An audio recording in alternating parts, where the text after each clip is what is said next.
Hello and welcome to Security on Screen. My name's Peter Mawson, and today I'm delighted to introduce you to Professor Martin Gill. Martin is a criminologist who's published no fewer than 14 books and over 100 articles. Martin pioneered the Outstanding Security Performance Awards, the Tackling Economic Crime Awards, and has recently introduced the Cyber Outstanding Security Performance Awards. He's a fellow of the Security Institute, a member of the Company of Security Professionals, and a trustee and secretary of the ASIS Foundation. Martin, welcome to Security on Screen. Thank you very much indeed for the invite again, Peter. It's always a pleasure. We appreciate your time. Today, I was interested to talk to you about one of the webinars I'd had opportunity to enjoy recently. It was highlighting offender views. I won't give it away for our audience, but I found that quite compelling and most interesting. What were your key takeaways from the engagement with the offenders? Yes, so just throughout the lockdown, throughout this crisis, we've been organising security thought leadership webinars twice a week, typically Tuesday and Thursday afternoons, where we'll be inviting guests to discuss and debate a topic of relevance to the security world. And I invited two ex-offenders who I actually work with. I go out and conduct shoplifting with them. I have to say we give the goods back, but the idea is to test security. And the good thing about talking to offenders is you get a side of the coin which is fundamental to doing good security, to understanding what works and doesn't, and yet is too often ignored. And it seems very remiss of us, I believe, to leave out their view.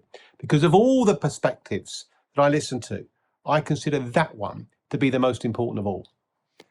Absolutely. That really is hearing it from the horse's mouth, isn't it? And if we can understand that, then perhaps we can understand how best to engage and support people that have found themselves on the offender radar. Well, the two things I think first. First and foremost, in getting their views of security, we begin to understand the weaknesses in security approaches, because don't forget, most of the time they're successful. But we ought to get to understand their experiences and the sorts of things that might have stopped them. And you will have heard them, Peter, say that prison didn't put them off, they kept offending. Although ultimately, the thought of going back to prison now doesn't appeal at all. So it's got a long-term benefit, but perhaps not in the way many would have imagined.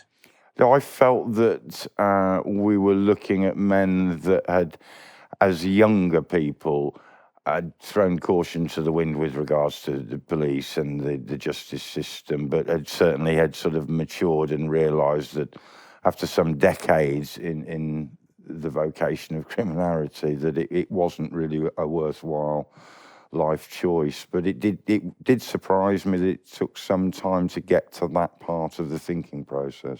Well, the point they made, I think this is important, was that when you're young and you get a criminal record early, the legitimate options open to you to earn money are not great. Yet the crime world is full of lucrative opportunities, and they earned a lot of money. They became wealthy, and it facilitated a lifestyle that wasn't open to them by legitimate means in their view. And therein, you've got the classic catch, and one that we've done nowhere near to think through or begin to address. Thank you, Martin. As ever, really value your insights and sharing your knowledge with the audience here at Security on Screen. Look forward to welcoming you back again soon. Thank you. Thank you very much.